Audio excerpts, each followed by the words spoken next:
Hey guys, Shido here for part 5 of my 2014 fall anime season first impressions.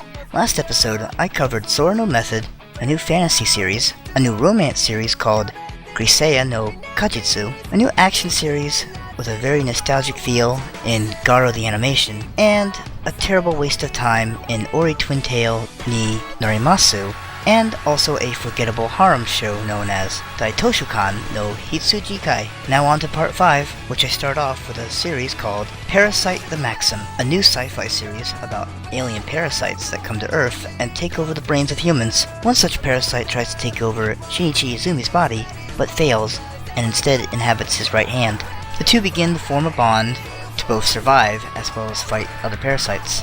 Well, this one's pretty strange. Not necessarily a bad kind of strange, but strange nonetheless. Madhouse does a good job with the animation, and the show is pretty interesting. I'm not sure how much I'll enjoy it, because it's not generally the type of show that I watch, but I'll definitely be checking out the next couple of episodes, and I suggest everyone do the same. Next up is Shirobako, a new series about making anime and animated features. This show gives us a little bit of an inside look into what it takes to make and produce anime. It's a nicely animated show, with a nice concept, and a rare chance to see what goes into putting out anime every season. I like shows like this, every once in a while. I loved Bakuman, the series that showed what it went into making manga, so not surprising then that I enjoyed the first episode of this series.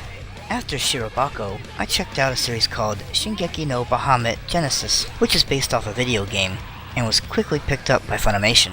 I'm honestly not entirely sure what to make of this show. It's another action series like Garo the Animation. In fact, it's made by the exact same studio. The giant dragon Bahamut tried to destroy the world, but humans, demons, and gods fought together to seal Bahamut away, splitting him in half, giving half to the demons and the other half to the gods. The first episode, though, we follow a bounty hunter, and don't get any kind of story at all other than watching the bounty hunter collect bounties. The animation is really strange, and I'm not a big fan of it, but it's interesting enough to at least have me checking out the next couple of episodes. The next show is called Girlfriend Beta, a romance show based on a dating simulator game. The game features over 100 different girls, and you take them out on dates and whatnot to progress, etc. So naturally, let's make an anime out of it. Yep. Immediately, its bright, pretty animation seems wasted on a show of this kind. For only the second time this season, I absolutely hate a show. It's a romance show with seemingly no male characters, but it's not a Yuri show either. It's cute girls doing high school stuff.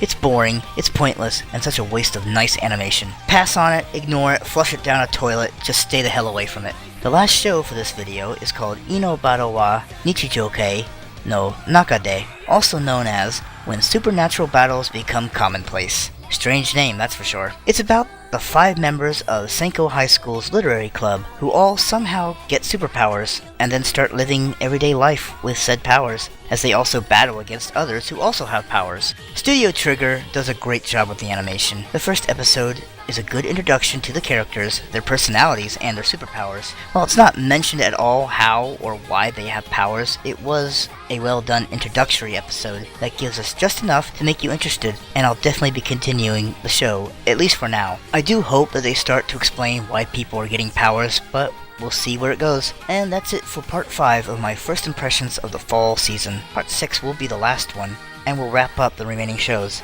I hope you've enjoyed it, and thanks for watching. See you later.